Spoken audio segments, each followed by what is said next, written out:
esta es la misma base de datos que se había realizado en el ejercicio de la guía número 10. Tiene entonces tres tablas de datos que son la tabla clientes, la tabla facturas y la tabla habitaciones. En la tabla clientes está definido en cada una de las tablas cuál es el campo llave y todos los tipos de datos en la tabla clientes son de tipo texto corto. En la tabla factura sí tenemos alguna variedad en los tipos de datos dependiendo de cuál sea el campo, cuál sea la información que se va a guardar en el campo y por supuesto está definido el campo llave.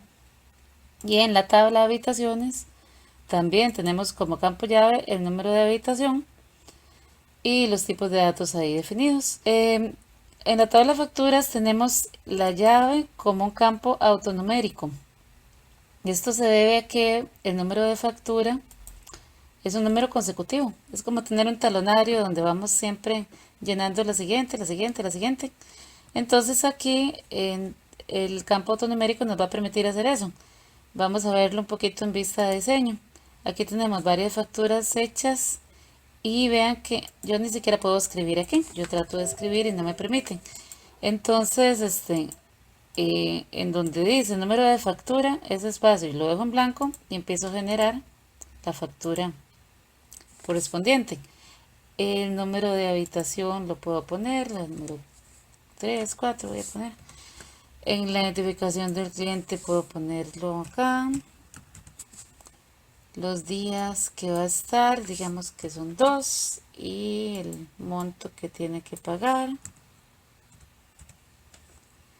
Y vean como el número de facturas se generó solo. Entonces así nos aseguramos además de que los números siempre vayan a ir en orden, que no nos vayamos a brincar ninguno ni vayamos a repetir ninguno. El campo autonumérico nos permite eso. Voy a volver a la vista de diseño. Ok, vamos a ver un poquito entonces ahora la parte de las propiedades de los campos. En el caso de las propiedades es el área que está debajo de cada uno de los campos, ¿verdad?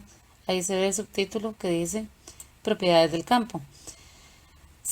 Para que se puedan ver las propiedades de un campo, yo necesito seleccionarlo. Por ejemplo, si yo doy clic en cualquiera de las líneas que están vacías, el área donde dice propiedades de campo aparece totalmente en blanco. Esto es porque las propiedades de los campos tienen que ver con el tipo de datos que esté definido. Porque un campo numérico va a tener ciertas propiedades o características, por ejemplo, pero que no va a tener el campo texto corto, ¿verdad? Hay características y propiedades muy específicas según el tipo de datos que se haya elegido para un campo. Entonces vamos a ver un poquito la propiedad tamaño del campo. Aquí, por ejemplo, en los campos que son autonuméricos, como tamaño del campo, generalmente lo que va a utilizar es un entero largo. Aquí existe otra opción que se llama ID de replicación, pero ese por el momento no lo vamos a analizar. El campo entero largo es un entero bastante grande y uno dice, bueno, tal vez sea muy grande para el ejercicio que estoy haciendo ahorita, ahorita tengo como 8 registros creo que había. Pero acuérdense que es un sistema para poder estar facturando, entonces a lo largo del tiempo va a tener que seguir funcionando. Y sí, necesitamos que pueda haber facturas muchísimo más grandes, ¿verdad? Después de varios años de que siga funcionando el sistema, que no se nos vaya a acabar las opciones. Por eso se utiliza ese tipo de datos, o sea, ese tamaño del campo. Otro tipo de datos que utiliza tamaño de campo es el tipo de datos texto corto. Aquí que estoy mostrando el campo de número de habitación, vean que el tamaño de texto corto, aquí yo puedo escribirlo aquí abajo, ¿verdad? Donde dice tamaño del campo, yo puedo ponerle que tiene 20 campos o que tiene, bueno, el máximo es 255, es el que me va a salir por defecto. O 25, o los que yo quiera, 10, ¿verdad? Eso sí, tenemos que asegurarnos que la información que se va a escribir ahí, pues nos alcance con la cantidad de caracteres que estamos definiendo. O sea, aquí lo que estoy definiendo son 25 caracteres. En realidad para un número de habitación, pues tal vez sea mucho si se trata de por ejemplo en este caso de un hotel que no sea tan grande. Tal vez con 3 caracteres, suponiendo que las habitaciones sean de más de 2 dígitos, ¿verdad? Pero pues es un tamaño que lo puse ahí un poquito genérico. Ustedes definirían cada campo dependiendo o más bien el tamaño de cada campo de texto dependiendo de la información que se va a poner ahí. Por ejemplo, si voy a poner la dirección exacta de una persona, entonces ahí sí voy a ocupar por lo menos 200 caracteres o dejo completo los 255 por si acaso hay mucho detalle. Otra cosa importante respecto al tamaño del campo es que aquí en las facturas hay datos que vienen repetidos de otras tablas, tales como la identificación del cliente. La identificación del cliente es un dato que viene de la tabla de clientes y el número de habitación viene de la tabla de habitaciones. Entonces, el tamaño que yo le ponga aquí en la tabla de facturas tiene que ser el mismo que está, vamos a ir a verlo, en la tabla de habitaciones. La tabla de habitaciones dice que el número de habitación es de 25. En la tabla de facturas también tiene que decir que el número de habitación es de un tamaño 25. Y igual sucede con la identificación del cliente. La identificación del cliente, aquí en la tabla de facturas dice que es de 15, en la tabla de clientes también tiene que decir que es de 15. Eso porque a la hora de hacer las relaciones no nos funcionaría si estuviera diferente. El sistema los tomaría como que son datos distintos. Ok, veamos también entonces otras propiedades que tienen los campos, eh, ya aparte de lo que es tamaño de los campos, como lo que es el campo fecha. Él tiene la propiedad de que puedo definir cómo quiero que me aparezca la fecha. Voy a mostrar la tabla en vista de datos. Bueno, voy a darle que sí me guarde. Aquí la fecha se muestra corta, con una barra inclinada. Voy a volver a la vista de diseño y voy a cambiarlo para que me salga una fecha más larguita. Puede ser esta que sale con no más larga, sino diferente, con un formato diferente. Esta que me sale con la fecha mediana, que me sale con parte del nombre del mes. Le voy a cambiar, le guardo los cambios y cuando cambio la vista, vean que aquí ya todos se muestran de la manera que yo lo definí. Entonces eso va a quedar muy a gusto de cada persona. Otro,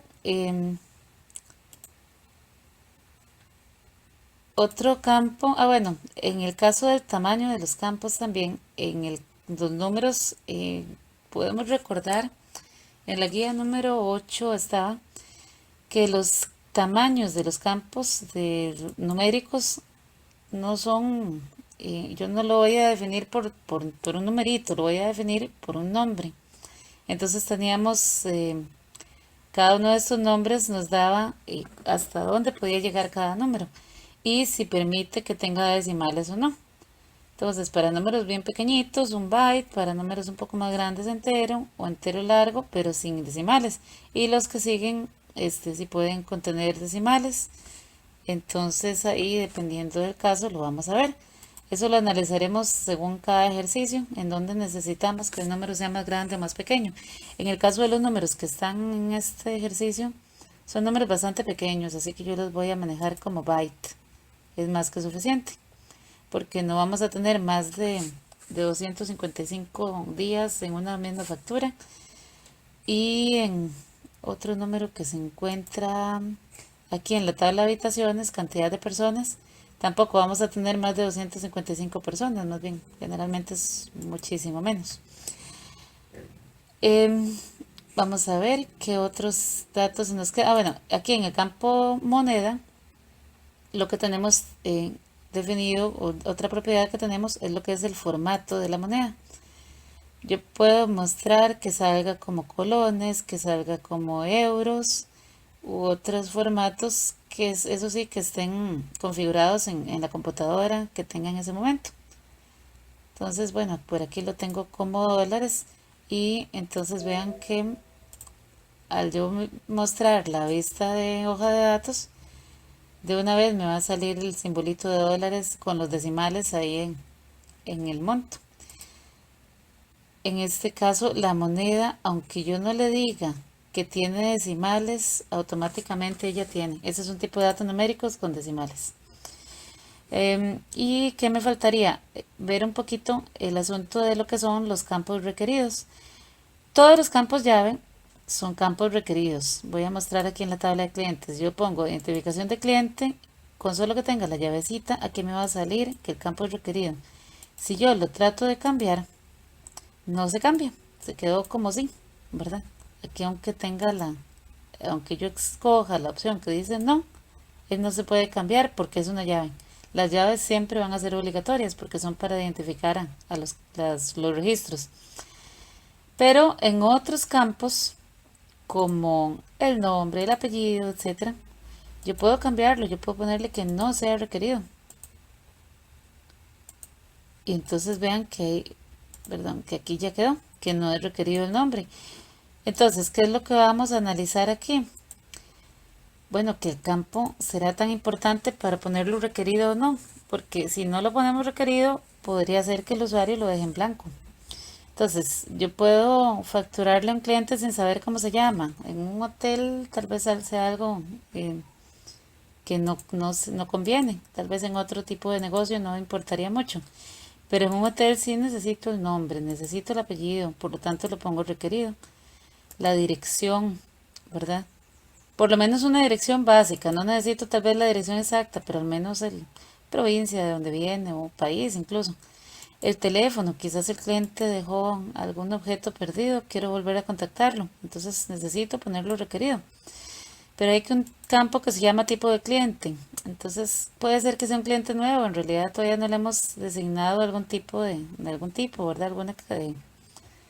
Si es un cliente preferencial o no, todavía no sabemos. Entonces podemos dejar el espacio en blanco, le ponemos que no es requerido.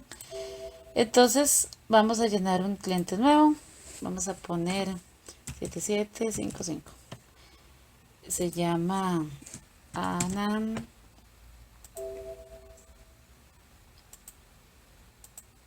Ana Rojas. Y si yo trato de saltarme alguno de los campos, entonces yo le voy a poner aquí a la abuela. Me voy a saltar el teléfono también que es requerido y me voy a saltar el tipo de cliente que no es requerido. Ven que cuando yo trato de guardar ya me va a pedir que tengo que escribir algo en el campo requerido que es teléfono de cliente, ¿verdad? Obligatoriamente yo tengo que poner algo. Ahora trato de guardar y ahora sí me permitió, a pesar de que dejé en blanco el tipo de cliente. Bueno, eso es porque el tipo de cliente no es requerido y el apellido 2 tampoco lo tengo como requerido, ¿verdad? Entonces vean que sí pude dejar en blanco esos campos, pero no podía dejar el teléfono, no podía dejar el nombre, ninguno de esos otros, ¿verdad? A eso se refiere lo que son campos requeridos. Entonces, es muy importante que si analicemos el ejercicio con mucha calma, cada uno de los ejercicios, para ver cuáles campos son requeridos. Por ejemplo, en la tabla de facturas necesitamos que sea obligatorio o requerido las llaves que vienen de otras tablas, porque si no, no vamos a poder hacer después las relaciones. Así que definitivamente tenemos que ponerla como requeridas. Entonces aquí, pues cada persona va a ir definiendo cuáles campos van a ser requeridos y cuáles no, después de analizarlos un poquito. En el caso de la tabla de facturas, dice los días de estadía. Aquí hay un campo que se llama valor predeterminado. Yo le puedo poner que siempre empiece por 1. Entonces, cada vez que yo voy a generar una factura nueva, aquí me va a salir un 1. ¿Por qué? Porque una persona si viene a pedir el servicio del hotel, quiere decir que al menos se va a quedar un día. No vamos a hacerle una factura, no tendría sentido para 0 días, ¿verdad? Entonces podemos obligar a que el sistema al menos ponga 1 y si ya son más días, pues entonces que el usuario lo pueda cambiar. Aquí no hay ningún problema, yo le puedo poner más, ¿verdad? Pero al menos con ese 1 sabemos que ese campo no queda vacío y nos aseguramos que el usuario entonces por error no lo vaya a dejar en blanco.